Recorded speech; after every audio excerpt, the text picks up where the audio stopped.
Hello guys, welcome back to my YouTube channel. તો આજે આપણે બનાવીશું ગુજરાતી ચેવડો, મમરાનો ચેવડો આપણે બનાવીશું.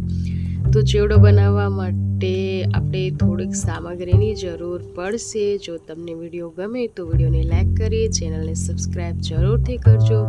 તો સ્ટેપ બાય સ્ટેપ જોજો અને તમે પણ આ ચેવડો ઘરે જરૂરથી બનાવજો. જો તમને મારી ચેનલ ઉપર વિડીયો જોવા ગમતા હોય તો વિડીયોને લાઈક કરી ચેનલને સબસ્ક્રાઈબ કરી લેજો, જેથી મારા આવનાર નેક્સ્ટ વિડીયોની નોટિફિકેશન તમને આસાનીથી મળી શકે. તો ચાલો બનાવીએ ચેવડો. તો અહીંયા ચેવડો બનાવવા માટે આપણે મમરા લીધા છે, મકાઈના પૌવા, ચોખાના પૌવા, ઝીણી સેવ, જાડી કળી, સિંગદાણા, ઝીણા ભૂંગળા, દાળ અને લીલા મરચાં લીધા છે, સરખી શાક અને થોડીક લસણની કળીઓ લીધી છે આપણે, જેથી આપણો સેવડો છે એનો સ્વાદ પણ બમણો થઈ જાય. તો હવે આ બધી વસ્તુને આપણે અહીંયા ફ્રાય કરી લેવાની છે. તો સૌથી પહેલાં તો આપણે લસણને ફ્રાય કરી લેવાનું છે અને ત્યારબાદ આપણે એને અધકચરું પીસી લઈશું. તો બસ આ રીતે લસણ ફ્રાય થઈ જાય ત્યાં સુધી જ આપણે એને તળવાનું છે, વધારે આપણે એને નથી તળવાનું. અને હવે જે આ તેલ છે એમાં આપણે બધી વસ્તુ તળી લેવાની છે. તો સૌથી પહેલાં તો આપણે આ મકાઈના પૌવા તળી લઈશું. તેલ છે એ વધારે આપણે રાખ્યું છે, જેથી કરીને આપણે જ્યારે વસ્તુ તળીએ પૌવા કે સિંગદાણા તો એમાં વાર ના લાગે. ઓછા તેલમાં તળશું તો થોડી થોડી વસ્તુ લઈને આપણે તળશું એટલે આપણો ટાઈમ વધારે બગડશે. એટલા માટે મેં તેલ છે એનું પ્રમાણ વધારે રાખ્યું છે. તો હવે આ રીતે આપણે બધા પૌવાને તળી લેવાના છે.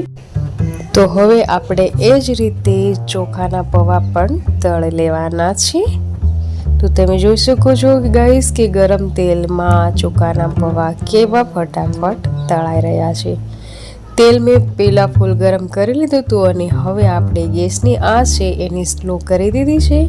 તો આ રીતે આપણે જ્યારે પૌવા કે તળીએ તો એ બળે નહીં કે તાજે નહીં. તો આ રીતે આપણે બધા પૌવા અને બધી જ વસ્તુને તળી લઈશું. અને હવે આપણે એ જ તેલમાં ભૂંગળા તળી લઈશું.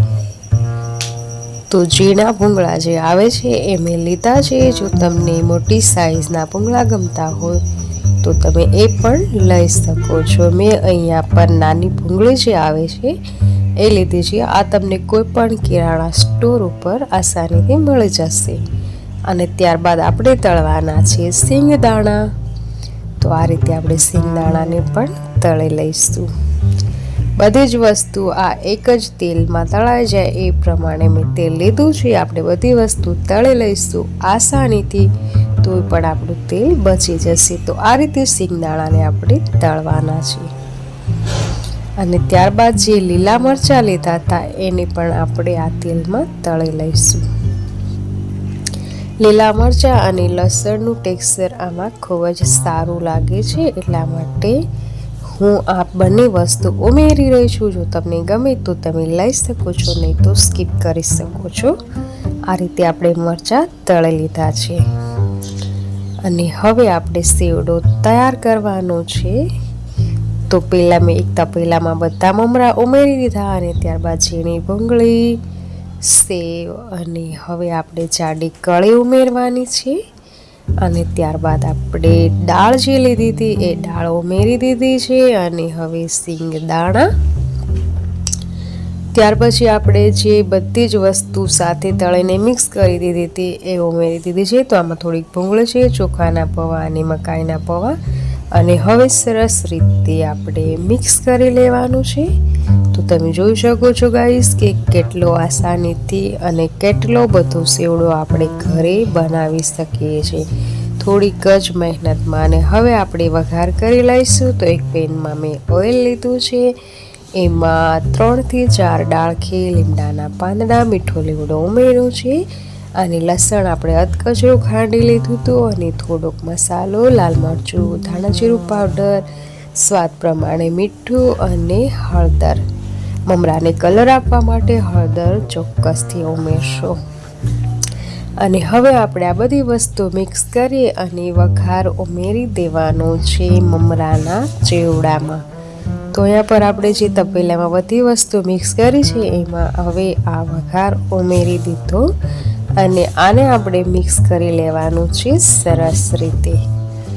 તો તમે જોઈ શકો છો કે કેટલો બધો સેવડો આપણો બનીને તૈયાર થયો છે।